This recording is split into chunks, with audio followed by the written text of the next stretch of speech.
अच्छा भाई, पिछली वीडियो में हमने आपको चेन रूल के बारे में सिखाया था और अब चेन रूल की और एप्लीकेशन आपके सामने आ गई हैं। किस तरीके से कि यहाँ तो आपको पहली नज़र में शायद दो फंक्शन ना नज़र आए, लेकिन अगर आप देखें तो ये एक फंक्शन है जिसको हम 1/4 की ताकत पे लेके जा रहे हैं।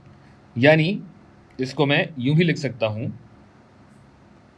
कि अंदर कोई फंक्शन है जिसको मैंने 1/4 की ताकत दी है और अंदर वाला फंक्शन है x³ जमा 4x² जमा 7। पहले हम क्या कर रहे थे, हम कहते हैं कि f ऑफ x है x की ताकत 1/4 और g ऑफ x एक दूसरा फंक्शन है जो कि है ये x³ जमा 4x² जमा 7।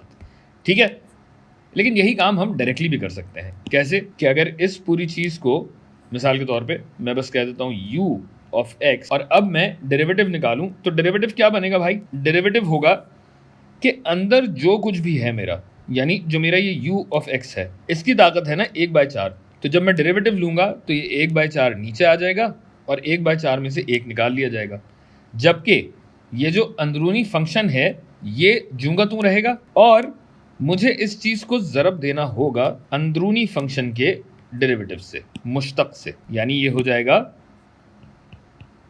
हो क्या जाएगा, यूं ही रहेगा x³ जमा 4x² जमा 7, जबकि u डैश मेरा क्या है, u डैश बनता है 3x² जमा 2 चौके 8x। लिहाजा मैं इस 3x² जमा 8x से इसको ज़रब दे दूंगा और ये मेरा मुश्तक बनेगा। अब अगर किसी ने मुझसे कहा होता कि मिसाल के तौर पे आप f ऑफ x रखते हैं यही चौथी रूट x³ जमा 4x² जमा 7 की और f डैश -3 अगर आपको निकालना है तो आप क्या करेंगे, f डैश की अब इबारत आपके पास आ चुकी है, तो ये हो गया 1/4 ज़रब जहाँ जहाँ x है वहाँ -3 आएगा। एक सेकंड स्क्वायर ब्रैकेट बना दूँ, तो ये होगा -3 का क्यूब जमा 4 -3 का स्क्वायर्ड जमा 7 और इस सब की ताकत होगी,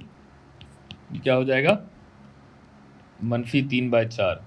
तो ये -3/4 होगा। लेकिन कहानी यहाँ ख़त्म नहीं होगी, इसको हमें ज़रब भी देना होगा। स्क्वायर ब्रैकेट 3 ज़रब -3 की ताकत 2 जमा 8 ज़रब -3।